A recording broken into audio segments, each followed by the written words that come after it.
Hello and welcome to another update video about Solana. Solana still moves in this descending wedge that we have on the chart here, constrained by the yellow trend lines. The lower one here providing support and the upper one providing resistance. That hasn't changed. In fact, Solana is adhering nicely to it. Suggested to you that if we get a breakout off the wedge to the upside, it could be that Solana has already bottomed. That's currently not the preferred interpretation until we break above the wedge.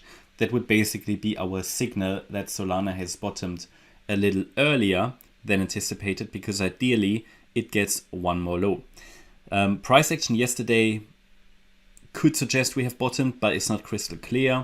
So the situation basically hasn't changed, because again, that we could have bottomed already because we hit our trend reversal area. As always, when price hits these areas, it could have bottomed. Okay, so we already had a reaction here to the trend reversal area on the 11th or 12th of May.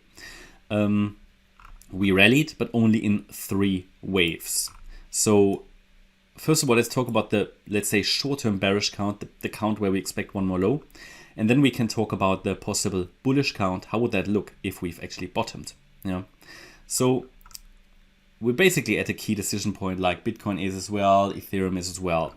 So the idea is that off this high, which I count as an X wave high on the 17th of April, we've been coming down here in an A wave, done, in a B wave, done, and we're now in the C wave, in which we're looking for a wave 1, done, wave 2, done, wave 3, done, wave 4, probably done, and now the wave 5. The wave 5 should be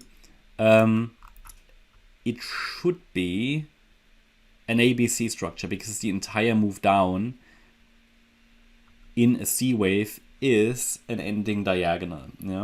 So looking at that, we would expect an ABC structure. Now, the idea I had in the last video that this was the A wave, this was the B wave, as I outlined it on the chart, has been invalidated by price pushing higher here. But I also explained in the last video that until we break below the A wave low, which we didn't, the B wave can easily extend. So that's sort of what I would go with at this stage, that we just had an A wave down, a B wave up, and now we're coming down in the C wave. So I take out the subwaves now.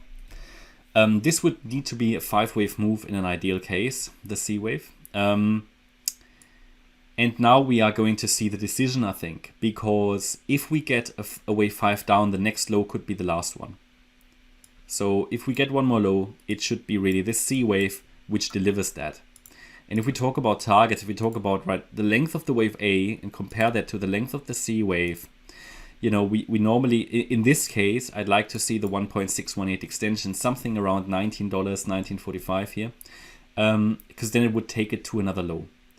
However, if we get 3 waves down and it's a short C wave, which is possible, then I wouldn't count this as a wave 5, because then we didn't make it below the 3rd wave. Because as you can see, the 1-to-1 ratio points to $20, for example. So it could very well be, if we get a short C wave, that we turn around early.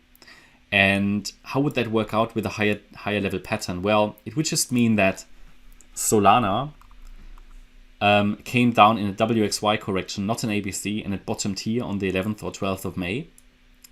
The move up, unfortunately, is what I count a 3-wave structure. So we could make it work as a diagonal pattern, probably. So again, like Bitcoin, where this could be a wave 1. The move down now in an A wave, a B wave, and a C wave could be a wave 2. And we could get a 3-wave move in a wave 3. And so on, and would cascade higher. So in the end, it's all about that breakout. I mean, even if Solana breaks out now, out of the wedge, I think we have a good sign that it bottomed, because it would take out the wave 4 high, would take out resistance at 2150, and then we have to assume it bottomed. So that would be my signal. If it bottomed, I would wait for 5 up and 3 down for the next setup.